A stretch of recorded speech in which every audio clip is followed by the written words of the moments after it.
ఆంధ్ర రాష్ట్ర మాజీ ముఖ్యమంత్రి వర్యులు శ్రీ వైఎస్ జగన్మోహన్ రెడ్డి గారి పిలుపు మేరకు డిఎస్సిలో జరిగిన అక్రమాలకి నైతిక బాధ్యత వహిస్తూ పేపర్ లీకేజ్ మన విద్యాశాఖ మంత్రి నారా లోకేష్ గారు వెంటనే రాజీనామా చేయాలి అని డిమాండ్ చేస్తూ ఈరోజు ఆంధ్ర రాష్ట్ర యువత గొంతుకగా మారి వైఎస్ఆర్ కాంగ్రెస్ పార్టీ వాడ ప్రతి జిల్లాలో ప్రతి మండలంలో చాలా పెద్ద ఎత్తున ఈరోజు ర్యాలీ నిర్వహించడం జరిగింది.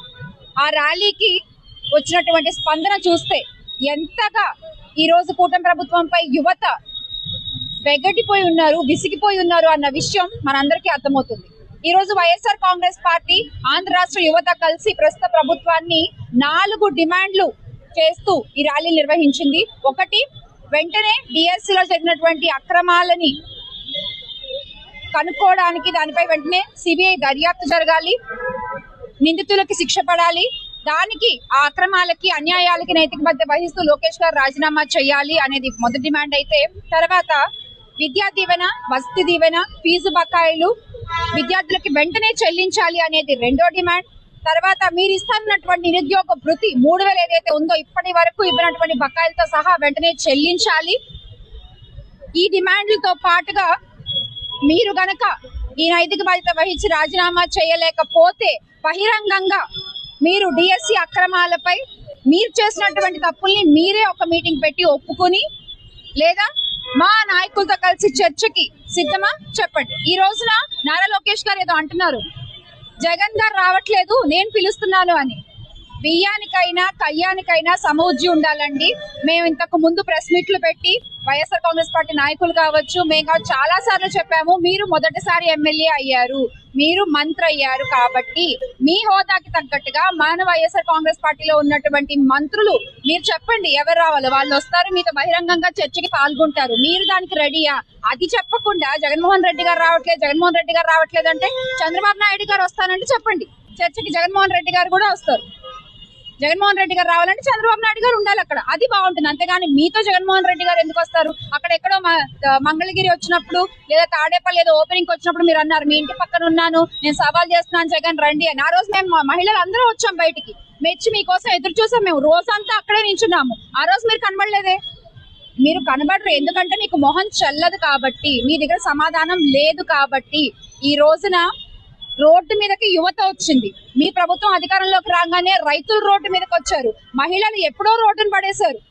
మీ ప్రభుత్వంలో మహిళల్ని ఎప్పుడో రోడ్డు మీద పడేశారు. ఇలాగా ప్రతి ఒక్కళ్ళు ఈ రోజు రోడ్ల మీదకి వచ్చి వాళ్ళ గోడు వెళ్ళబుచ్చుకోవాల్సిన పరిస్థితి కుటుంబ ప్రభుత్వంలో ఉంది. ఖచ్చితంగా ఇది మారాలి. ఎలా అయితే నీట్ పరీక్షలో చేసినటువంటి తప్పిదానికి నైతిక బాధ్యత వహిస్తూ ధర్మేంద్ర ప్రధాన్ గారు రాజీనామా చేశారు, అలాగే ఆంధ్ర రాష్ట్రంలో జరిగినటువంటి డిఎస్సి పేపర్ లీక్ కి కూడా బాధ్యత వహిస్తూ పేపర్ లీకేజ్ లోకేష్ గారు రాజీనామా చేయాలి. చేసే వరకు కూడా యువతతో కలిసి వైఎస్ఆర్ కాంగ్రెస్ పార్టీ ఎంత ఉధృతమైన పోరాటాలకైనా సిద్ధంగా ఉంటుందని వైఎస్ జగన్మోహన్ రెడ్డి గారు సోషల్ మీడియా వేదికగా ఆల్రెడీ పంచుకోవడం జరిగింది. దానికే మేము కట్టుబడి ఉన్నాము, ఎంత వరకన్నా వెళ్తాము. మీరు రాజీనామా చేసే వరకు మిమ్మల్ని, మీరు ఎలా అయితే ప్రజల్ని రోడ్డు మీద పడేశారో మిమ్మల్ని రోడ్డు మీదకి లాగే వరకు కూడా వైఎస్ఆర్ కాంగ్రెస్ పార్టీ నిద్రపోదు. రాష్ట్రంలోని యువత, రైతులు, మహిళలు అంతా ఏక తాటిపై వచ్చి మీ రాజీనామా కోసం ఈ రోజు ఒక గొంతుకై ప్రశ్నిస్తారు అని మరొకసారి మీకు గుర్తు చేస్తూ, మేక్ ఆంధ్ర గ్రేట్ అగైన్ మీ జగన్ అన్న. ఈ రోజు స్వచ్ఛందంగా ఒక పిలుపు ఇవ్వగానే రోడ్ల మీదకి వచ్చి ఈ ర్యాలీని, ఈ నిరసన కార్యక్రమాన్ని ఇంత విజయవంతం చేసిన ప్రతి ఒక్కరికి కూడా పేరు పేరున ధన్యవాదాలు తెలియజేసుకుంటున్నాను. ఏమే మూతొంకరా, ఏ రోజైనా ఆంధ్ర ప్రాబ్లమ్స్ గురించి, ఆంధ్ర ఆడపిల్లల గురించి ఎప్పుడైనా పబ్లిక్ ప్లాట్ఫామ్లో, లీవ్ అబౌట్ ప్లాట్ఫామ్, అట్లీస్ట్ నీ ఫేస్బుక్లో ప్రజల సమస్యల గురించి, ఆడపిల్లల గురించి ఒక చిన్న ట్వీట్ కానీ లేకపోతే ఏదైనా పెట్టావా? లేదు. ఒక ఉద్యమం ఉన్న, అలాగేమన్నా ఉద్యమం, లేకపోతే ఆంధ్ర భవిష్యత్తు గురించి ఏమన్నా మాట్లాడావా? లేదు. మరి ఇప్పుడే ఎందుకు నీకు ఆంధ్ర మీద ఇంత ప్రేమ వచ్చేసింది?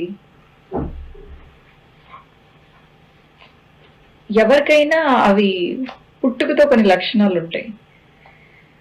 నేను చదువుకున్నది పొలిటికల్ సైన్స్, నేను ఉద్యోగం చేసింది జర్నలిస్ట్గా, అదే న్యూస్ రీడర్గా రిపోర్టింగ్స్ చేశాను. ఆ తర్వాత కూడా ఫీల్డ్లోకి వచ్చినా కూడా దాని మీద ఇంట్రెస్ట్ పోక ఫేస్బుక్ని బేస్ చేసుకుని ప్రజల సమస్యల మీద, ఆడపిల్లల సమస్యల మీద పోరాడింది నేను. అంటే బేస్ ఉంది నాకు. నీకు బ్యాక్గ్రౌండ్ లేదు, బేసు లేదు.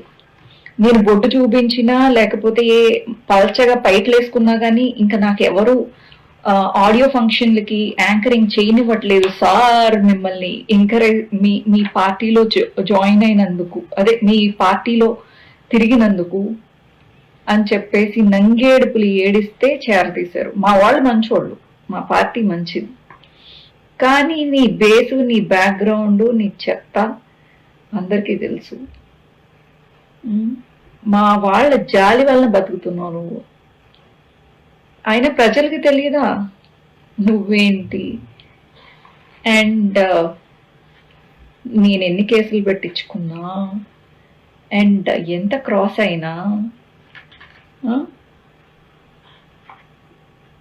నీ అదృష్టం అలా ఉంది. కానీ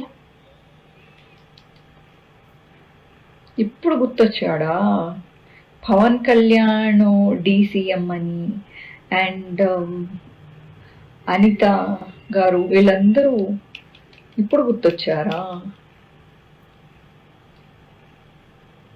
వాటే పాలిటిక్స్ అండి, ఎంత భయంకరంగా ఉంటాయి అనేది అసలు నేను చెప్పను. మీరు ఏమన్నా కమెంట్ చేస్తే చెయ్యండి. ఈమె ఎందుకు అందరం కొంతమంది అంతే, అష్టాచమ్మ ఆడేటప్పుడు అప్పుడు దాకా మనం హైలో ఉన్న వాళ్ళం పడిపోతాము, అండ్ ఒక్కొక్కళ్ళు నిత్యం ఎక్కుకుంటూ పరమపదం చేరేస్తారు.